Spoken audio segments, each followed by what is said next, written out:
كلمة إلى السيد حميد بوزكري، يتفضل مشكورا. شكرا سيدي الرئيس. بسم الله الرحمن الرحيم، والصلاة والسلام على أشرف المرسلين. سيدي رئيس مجلس الأمة بالنيابة الفاضل، السيد وزير المالية المحترم، السيدة وزيرة العلاقات مع البرلمان المحترمة، زميلاتي زملاء أعضاء مجلس الأمة المحترمين، السادة أسرة الإعلام، السادة الحضور، سلام الله عليكم جميعا.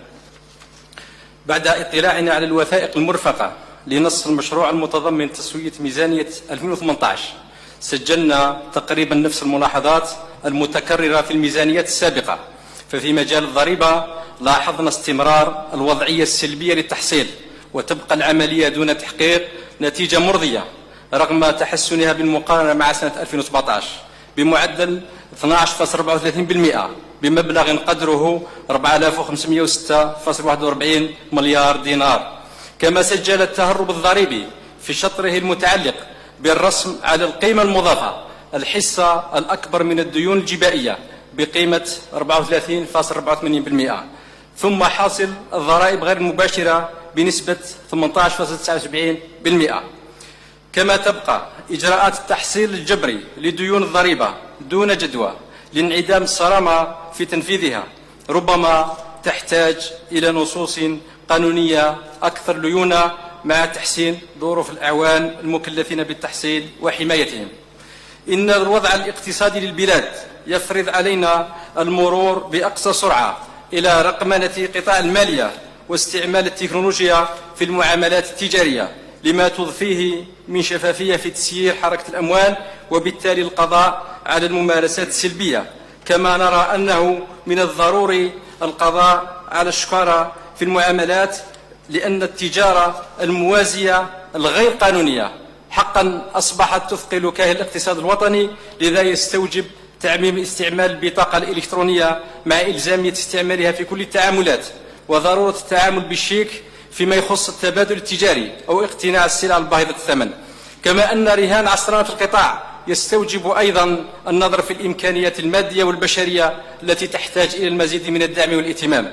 سيدي وزير المالية، إن القانون رقم 0815 الذي يعدل قواعد مطابقة البنايات وإتمام إنجازها، الذي يشهد في كل مرة تمديد في أجاله بدون تسجيل تحسن في دراسة الملفات، حيث بلغ عدد الملفات المودعة للتسوية حوالي نصف مليون ملف، وتبقى عدد الملفات التي تم تسويتها ضئيل جدا ويراوح مكانه نظرا للعراقيل البيروقراطية في دراسة الملفات. إن الغرض من سن هذا القانون هو معالجة وضعية أملتها ظروف خاصة مرت بها البلاد، وجعلها في إطارها القانوني لكي يسمح بتنظيم العمران وتطهير قوائم طلبات السكن، بالإضافة إلى تمكين الخزينة العمومية من إيرادات إضافية. رغم كل هذا يبقى المواطن يتنقل بين أروقة الإدارات للاستفسار عن ملفه، وفي بعض الحالات يمتنع رؤساء بعض الدوائر منحهم مقررات التسوية بالرغم من قبول ملفاتهم من طرف اللجان المختصة، وهذا يعتبر مخالفة للقانون وتعسف في استعمال السلطة. هذه الظاهرة يعتمدها بعض رؤساء الدوائر بولاية شلف.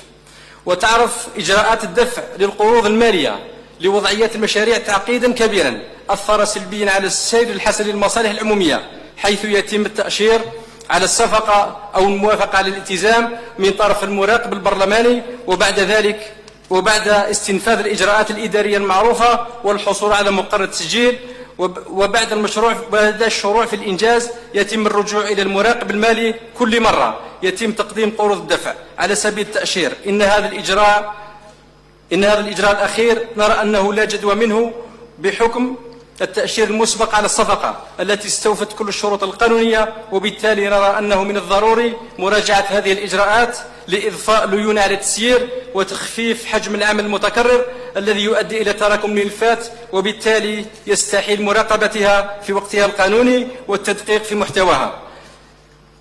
وتعرف الكثير من المشاريع ذات أهمية اقتصادية واجتماعية تأخر وعدم الالتزام بالأجال التعاقدية بسبب عدم نضج الدراسة أو تعرضها لعراقيل غير محتملة. إن القيم المالية المرصودة لهذه المشاريع تتآكل مع مرور الزمن وتفقد قيمتها، خصوصا مع تراجع قيمة الدينار الذي فقد حوالي 50% من قيمته مقابل الدولار من سنة 2016 إلى يومنا. كمل سيد الرئيس. إن عدم احترام الأجال يرهن الأهداف المرجوة من المشروع ويزيد من صعوبات التجسيد، مثل ما تشهده ولاية شلف من ورشات تم الشروع في بعضها لمدة أكثر من 15 سنة، كمشروع الطريق المزدوج تنس شلف منذ سنة 2014، سد كاف الدير منذ سنة 2005، مستشفى الأمراض السرطانية ومستشفى عين مران منذ سنة 2008، وهذا الأخير الأشغال على وشك الانتهاء. ندعو مسؤولي القطاع الإسراع في وضعه حيز الخدمة، لأن سكان المنطقة الغربية للولاية ينتظرون هذا المرفق بفارغ الصبر. كما أريد أن ألفت عنايتكم وأنقل لكم انشغال ساكنة دائرة الزبوجة لأجل تجسيد مشروع إنجاز ملعب ألعاب القوى بمختلف المرافق، حيث تم تسجيل المشروع سنة 2014 واختيرت المنطقة لمعايير علمية وتقنية بحتة، وسيكون هذا المركب قبلة لرياضي النخبة لإقامة تربصاتهم. نسبة الإنجاز تراوح مكانها نظرا للأشغال الإضافية الطارئة التي تحتاج إلى إعادة تقييم. للإشارة، منطقة بيسا قدمت عدة عدائين بمستوى عالي تألقوا على المستوى الوطني والقاري، وكما رفعوا راية الوطن في الكثير من المحافل الدولية. إن الضبابية في التسيير في بعض الصناديق الخاصة واللاعب في توزيع اعتماداتها خلق فوارق تنموية بين الولايات، نذكر منها صندوق التضامن للجماعات المحلية والذي شهد توزيع غير عادل للمبالغ المالية على الولايات، ولم تحظى ولاية شلف من نصيبها كباقي الولايات، حيث تشهد العديد من البلديات اختلالات تنموية أثرت كثيرا على استقرار الساكنة. فمن الضروري إعادة النظر في الكثير من مناطق الظل بالولاية، خصوصا بتوفير المياه الصالحة للشرب وفك العزلة والربط بالكهرباء والغاز مع تحسين ظروف التمدرس وتقديم خدمات صحية معقولة. قبل الختام، أريد التوجه إلى الحكومة بضرورة النظر إلى وضعية عمال الإدماج الاجتماعي الشبكة الاجتماعية لأجل تمكينهم من الإدماج على غير الموظفي عقود ما قبل التشغيل، لأنه حقيقة فئة تعاني منذ سنوات من غير المعقول وغير المنصف عدم إدماجهم في مناصب قارة. هذا ما أردنا المساهمة به في إطار مناقشة هذا القانون.